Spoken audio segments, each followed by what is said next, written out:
ശരിയാണല്ലോ മനുഷ്യ. ഒരാളെ കുറിച്ച് കുറ്റം പറഞ്ഞില്ലെങ്കിൽ ഒരാളെ നിങ്ങളെ ദേഷ്യപ്പെട്ടാൽ നിങ്ങൾ തിരിച്ചോണ്ടാ മറുപടി പറയുന്നത്. അല്ല നമുക്കില്ലേ ഈ ചിരി ആയുസ് കൂട്ടുന്നതാണ്. 100 വയസ്സാണ്. എപ്പോഴാ വന്നത്? കഴിഞ്ഞ ആഴ്ച ഇടയ്ക്കിടയ്ക്ക് ചേട്ടാ, ഇപ്പൊ ലാസ്റ്റ് അമലിന്റെ ഒരു വീഡിയോ ഞാൻ കണ്ടത്. അമൽ മറ്റേ വീൽ ചെയറിൽ ഇരുന്നിട്ട് ആ വീഡിയോ ഭയങ്കരമായിട്ട് എനിക്ക് വോയിസ് ഓവർ കൊടുത്തതും ചേട്ടനാണെന്ന് തോന്നുന്നു. നമ്മളത് എടുത്തിട്ടുണ്ട്, ഇന്റർവ്യൂ എടുത്തായിരുന്നു, അമലിന്റെ വൈഫിന്റെ എടുത്തായിരുന്നു. പക്ഷെ ആ വീഡിയോ എനിക്ക് ചേട്ടൻ അയച്ചു തരുമ്പോൾ ചേട്ടൻ്റെ വോയിസ് ഓവറിൽ ഭയങ്കര ഒരു സെന്റിമെന്റ്സ്, അതായത് ഈ ഫോട്ടോ എടുക്കുന്നതൊക്കെ എങ്ങനെയും സംസാരിക്കാൻ അറിയാവോ എന്നുള്ള ചിന്ത വന്നു. അതെങ്ങനെയാണ് ചേട്ടാ എനിക്ക് ഒരു ചേട്ടനിലേക്ക് വന്നത്? എൻ്റെ ഒരു സുഹൃത്തുണ്ട് വിവേക് ഓളമായിട്ട്. ശരിക്കും അവന്റെ വർക്കായിരുന്നു. അപ്പൊ അവൻ എന്നെ വിളിച്ചിട്ട് കാണാൻ വന്ന് 2 പടം എടുത്താണെന്ന് പറഞ്ഞു. അപ്പൊ ഞാൻ സത്യം പറഞ്ഞാൽ മുങ്ങിയതാണ്. കാരണം എനിക്ക് വേറെ വർക്കുകളും പരിപാടികളുണ്ട്. അങ്ങനെ ഒരു 8 മണിയാകുമ്പോൾ വിളിച്ചിട്ട് അണ്ണാ ഒന്നോ കാണാം, അത് ഒരു 10 പടം എടുക്കാൻ വേണ്ടി പോകണമെന്ന് പറഞ്ഞു. അങ്ങനെ ആ 10 പടം എടുക്കാൻ വേണ്ടി പോയ ചേട്ടനാണ് സംഭവം. അതൊരു റീൽസിലാണ് ചേട്ടൻ എടുത്തതില്ല അവരുടെ ആ ഒരു? അല്ല, ഞാൻ അവരുടെ അടുത്ത് ഇങ്ങനെ സംസാരിക്കുന്ന സാധനമൊക്കെ ഇങ്ങനെ വീഡിയോ എടുത്തിട്ടുണ്ടായിരുന്നു.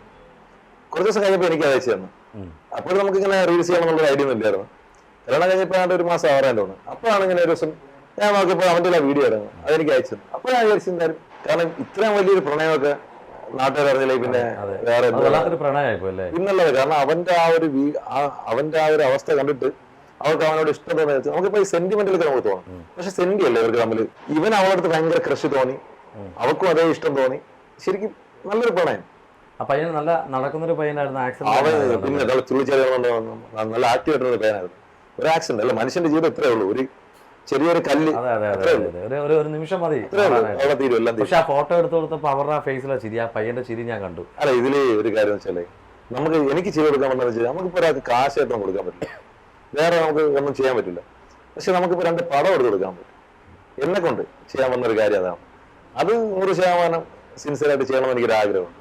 ഈ ചേട്ടൻ ഫോട്ടോ എടുത്തേലേ മറക്കാൻ പറ്റാതെ, അതായത് ഇപ്പൊ ഒരു കാൻഡിഡ് ഫോട്ടോസൊക്കെ ധാരാളം എടുക്കാറുണ്ട്, ഈ ഹാൻഡിക്യാപ്ഡ് ആയിട്ടുള്ള ആൾക്കാരൊക്കെ എടുക്കാറുണ്ട്. അങ്ങനെ കാണിച്ചതിൽ ഏറ്റവും കൂടുതൽ ചേട്ടന് സന്തോഷം, അതായത് പൈസയെക്കാട്ടിലും വലുത് കിട്ടിയത് അനുഭവം ഒരു വേദിയിൽ വെച്ചിട്ട് ആർക്കെങ്കിലും ഗിഫ്റ്റായിട്ട് കൊടുത്തിട്ടുണ്ടോ? വേൾഡ് ഫോട്ടോഗ്രാഫിയിലാക്കി ഇവിടെ മലക്കര വിറ്റുകൊണ്ടുവന്നവർ, റോഡിൽ ഇരുന്നവർക്ക്, അങ്ങനെ കുറെ പേർക്ക് ഫോട്ടോ എടുത്തിട്ട് അപ്പോൾ തന്നെ ഞാൻ തന്നെ പോയി, എനിക്ക് ലാമിനേഷനൊക്കെ ചെയ്യാറില്ല, അപ്പൊ ഞാൻ തന്നെ ലാമിനേറ്റ് ചെയ്ത് എല്ലാവരും കൊണ്ട് കൊടുത്തു. പക്ഷെ അവർ ആ കാണുന്ന ഒരു ചിരിയൊക്കെ ഉണ്ട്, അത് ഭയങ്കര, അത് ഞാൻ റീലായിട്ട് ചെയ്തിട്ടുണ്ട്. പക്ഷെ അതൊക്കെ നമുക്ക് കിട്ടുന്ന ഒരു സന്തോഷം. ഇപ്പം ചേട്ടാ അതുപോലെ തന്നെ ചേട്ടാ ഇപ്പോൾ പല കാര്യങ്ങൾക്കും എതിര് സംസാരിക്കുന്ന ഒരാളാണ്, സോഷ്യൽ മീഡിയയിൽ വരുന്ന ഒരാളാണ്. അപ്പോൾ ഇപ്പോൾ ലെൻസിൻ്റെ ഒരു പ്രശ്നം ഞാനത് കണ്ടായിരുന്നു അതിനകത്ത്. പക്ഷേ ബാക്കിയുള്ള ക്യാമറമാൻമാർ മൊത്തവും ചേട്ടനെതിരെയാണ് സംസാരിച്ചത്.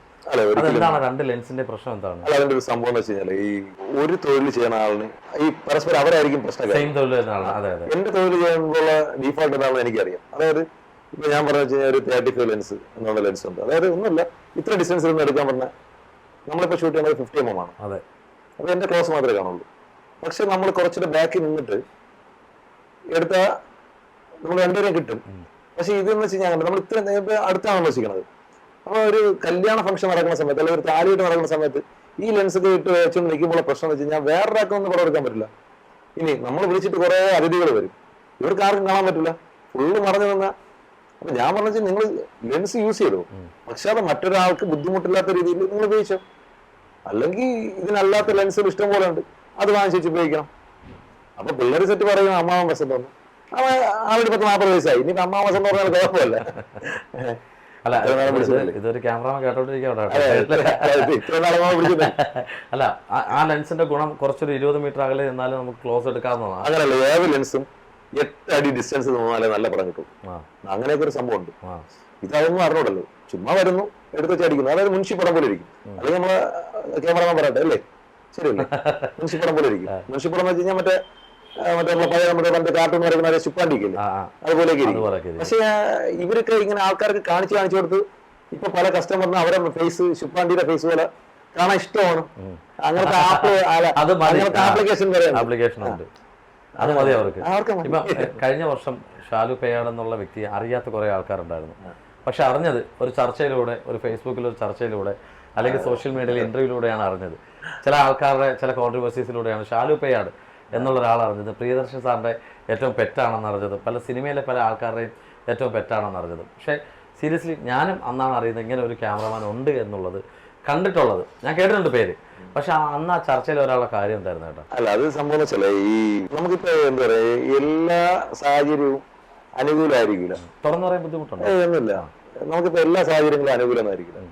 ചില നെഗറ്റീവിലൂടെയാണ് നമ്മൾ കയറി വരുന്നത്. അതെ. എന്നെ സംബന്ധിച്ച് അന്നൊരു കോൺട്രവേഴ്സി ഉണ്ടായി. എന്റെ ഭാഗം ഞാൻ പറഞ്ഞു, അയാളെ ഭാഗം അയാൾ പറഞ്ഞു, അങ്ങനെ ഒരു സംഭവം ഉണ്ടായി സോഷ്യൽ മീഡിയയില്. അതിനെ ആകർഷിക്കാൻ വന്നു കഴിഞ്ഞാൽ പിന്നെ ഇന്റർവ്യൂ ആണ് ഇതിന്റെ പേരിൽ തന്നെ ഡിബേറ്റ് ചെയ്തിട്ടുള്ള ഇന്റർവ്യൂ. എനിക്ക് ഡെയിലി ഇതായിരുന്നു, രാവിലെ എനിക്ക് ഇന്റർവ്യൂ എടുക്കുക, കിടന്നുറങ്ങാൻ ഇന്റർവ്യൂ എടുക്കുക, ഇതെന്നെ പണിയായിരുന്നു. അപ്പൊ ഒരു കൗണ്ടർ ഞാൻ അടിക്കുന്നു, അപ്പുറത്ത് 2 കൗണ്ടർ തിരിച്ചുവിടുന്ന 4 ഒരു രസമായിരുന്നു സോഷ്യൽ മീഡിയയിൽ. പക്ഷെ എനിക്ക് തോന്നുന്നത് അതുകൊണ്ടായിരിക്കും പല ആൾക്കാരും നമ്മളെ തിരിച്ചറിഞ്ഞു തുടങ്ങി. പിന്നെ നമ്മൾ അതെ അതെ പിന്നെ നമ്മൾ പറയില്ല, ഈ നെഗറ്റീവിലൂടെ കയറി കഴിഞ്ഞാൽ പിന്നെ നമുക്കൊന്നും പേടിക്കണ്ട. കാരണം എന്റെ എക്സ്ട്രീം ലെവൽ എന്താണെന്നുള്ളത് അന്ന് ആൾക്കാർ കണ്ടു കഴിഞ്ഞു. ശരിക്കും ഞാൻ എന്താണെന്നുള്ളത് ഇപ്പോഴൊക്കെ ആയിരിക്കും കുറച്ച് പേർക്ക് അറിഞ്ഞു തുടങ്ങുന്നത്. പക്ഷെ എനിക്കൊന്ന് ആ ഇന്റർവ്യൂയോടുകൂടി നിങ്ങളുടെ എനിക്ക് തോന്നുന്നു ആ പിന്നെ ഇൻസ്റ്റാഗ്രാം കുറച്ചും കൂടെ ഫോളോവേഴ്സ് കൂടി തോന്നുന്നു, കയറി ആൾക്കാർ കണ്ടു എന്താണ് ഷാലു പേയാട് എന്നുള്ള കയറി കണ്ടു. അല്ല, അതിനൊരു കാര്യമുണ്ട്, ഈ ഉർവശി ശാപ ഉപകാരം എന്ന് പറയും. ചില സമയത്ത് ദൈവം നമുക്ക് ചില സാധനം കിട്ടും, നമ്മൾ ജെന്യൂനായിട്ട് നിന്നാൽ മതി, അവിടെ പിന്നെ നമ്മൾ കയറി. പക്ഷെ അത് എനിക്ക് തോന്നുന്നത് ഒരു ഈ ഉർവശി ശാപ ഉപകാരം എന്ന് പറയുന്ന പോലെ ചേട്ടൻ അതിനകത്ത് നിന്ന് ആ കണ്ടന്റ് പോയതിനു ശേഷം വർക്കുകൾ കൂടുതൽ കിട്ടി അതോ? അല്ല, എനിക്ക് ആൾറെഡി ഞാനിപ്പോ 23 വർഷമാണ് ഇതിപ്പോ നടന്നുകൊണ്ടിരിക്കുന്നത്. എനിക്ക് അന്നും ഇന്നും ഒരേപോലെ തന്നെയാണ് വണ്ടി ഓടിക്കൊണ്ടിരിക്കുന്നത്. ഈ നമ്മൾ സംസാരിക്കുമ്പോഴേ നമ്മൾ ഈ സോഷ്യൽ മീഡിയയിലൊരു ഗുണമെന്ന് പറയുന്നത് എന്തെങ്കിലും കോൺട്രവേഴ്സി അങ്ങോട്ട് ഇട്ട് കൊടുക്കുക എന്നുള്ളതാണ്. ഞാനത് കോൺട്രവേഴ്സി ആയിട്ട് ചോദിക്കുമല്ല. ഈ കഴിഞ്ഞ വർഷത്തിൽ ചേട്ടൻ കുറെ അനുഭവിച്ചിട്ടുണ്ട്, കുറെ പേരുദോഷങ്ങൾ കേട്ടിട്ടുണ്ട്. ഒരു വ്യക്തിയെക്കുറിച്ച് ഞാൻ പേരെടുത്ത് പറയുന്നില്ല, കുറെ അനുഭവിച്ചിട്ടുണ്ട്, പേരുദോഷങ്ങൾ കൂടുതൽ കേട്ടിട്ടുണ്ട്. അല്ല, ഇതിൽ 2 കാര്യമുണ്ട്. ഈ സോഷ്യൽ മീഡിയയിൽ നമ്മൾ ഈ പറഞ്ഞ കമന്റ് ബോക്സിലോ അല്ലെങ്കിൽ ഇൻബോക്സിലോ വന്നിട്ട് കുറെ അതൊന്നും ഞാൻ മൈൻഡ് ചെയ്യാൻ പോകില്ല. എനിക്ക് കമന്റ് കാണാനൊക്കെയാണെങ്കിൽ ഞാൻ റിപ്ലൈ ചെയ്യും. പക്ഷെ അതല്ല വിഷയം. ഇപ്പൊ ഞാൻ എന്താണെന്നുള്ളത് എന്റെ ഭാര്യയും 2 മക്കളും മാത്രം എനിക്ക് അറിഞ്ഞാൽ മതി. എന്റെ അമ്മയ്ക്കും അറിയാം. അമ്മ പിന്നെ സോഷ്യൽ മീഡിയയിൽ തുറക്കാത്ത ആൾക്കാരായതുകൊണ്ട് അവരൊന്നും ഇതൊന്നും അറിയാനേ പോകില്ല. ഇപ്പൊ ഈ ഇന്റർവ്യൂ തന്നെ അവർ കാണില്ല. ഇതൊന്നല്ല, അവർ പൊതുവെ അവർക്കിതൊന്നും ഒരു വിഷയമല്ല. പിന്നെ എന്റെ ഭാര്യ മക്കളും അവർക്ക് ഞാൻ എന്താണെന്നുള്ളത് അറിയാം. പിന്നെ നമ്മൾ പിന്നെ ആരെ നോക്കണം. അല്ല ചേട്ടാ, എങ്കിലും നമ്മൾ ഈ പറയുമ്പോൾ പല ആൾക്കാരെ പരിചയപ്പെടുത്തി കൊടുത്തു താങ്കൾ, അതൊക്കെ മിസ്യൂസ് ചെയ്തു, സിനിമ ഇറങ്ങാൻ പോകുന്നതൊക്കെ അപ്പൊ അതൊക്കെ ചേട്ടനത് തിരുത്തിയത് പലരും പറഞ്ഞത് താങ്കൾ പറഞ്ഞ കള്ളമാണ്, പുള്ളി പറഞ്ഞ സത്യമാണ്. പക്ഷെ തെളിവ് ഉൾപ്പെടെ കൊടുത്തപ്പോൾ താങ്കളുടെ അല്ല, അത് ഒരു കാര്യമാണ്. നമ്മളിപ്പോ ഈ പറഞ്ഞ ചില കാര്യങ്ങൾ നമ്മൾ തെളിവ് എടുത്ത് വയ്ക്കണം, നല്ലതാണ്. പിന്നെ ഈ കാലചക്രം എന്ന് പറയും, അതിങ്ങനെ കറങ്ങി തിരിഞ്ഞ് ഇപ്പൊ കണ്ടില്ലേ. ഇപ്പൊ എങ്ങനെയാണ് ആളുമായിട്ട് എനിക്ക് തോന്നുന്നത് ഒരു പ്രശ്നങ്ങളും ഇല്ല, നല്ല രീതിയിൽ പോയിക്കൊണ്ടിരിക്കാൻ തോന്നുന്നു. ഞാനിപ്പോ കോണ്ടാക്ട് അല്ല, ഇല്ലല്ലോ ഒരു പരിപാടിയും അവരായിട്ടൊന്നും ഒരാളായിട്ട്. പിന്നെ എനിക്ക് പറയാനുള്ളത് മരിച്ചു വന്ന മനുഷ്യരാണ്, എല്ലാവരും മരിച്ചു വന്ന മനുഷ്യരാണ്. ചില വാക്കുകൾ അങ്ങോട്ടും ഇങ്ങോട്ടും ഒക്കെ സംസാരത്തിലുണ്ടാവാം, അത് ആ സമയത്തുണ്ടാകുന്ന ഫ്രസ്ട്രേഷൻസിൽ ഉണ്ടാവുന്നതായിരിക്കാം. അതൊക്കെ അങ്ങോട്ടും ഇങ്ങോട്ടും മാറി മറിഞ്ഞിട്ട് ഒരു ഷേക്കൻ്റെ അടുത്ത് തീരുന്ന കാര്യം അങ്ങനെയല്ല. നമ്മൾ 2 കാര്യമുണ്ട്. നമ്മൾ ഒരിക്കലും ശത്രുക്കളായി കഴിഞ്ഞാൽ പിന്നെ നമ്മൾ ഒരിക്കലും അക്സെപ്റ്റ് ചെയ്യാൻ പാടില്ല. അല്ല, വേണ്ട, അതിന്റെ ആവശ്യമില്ല.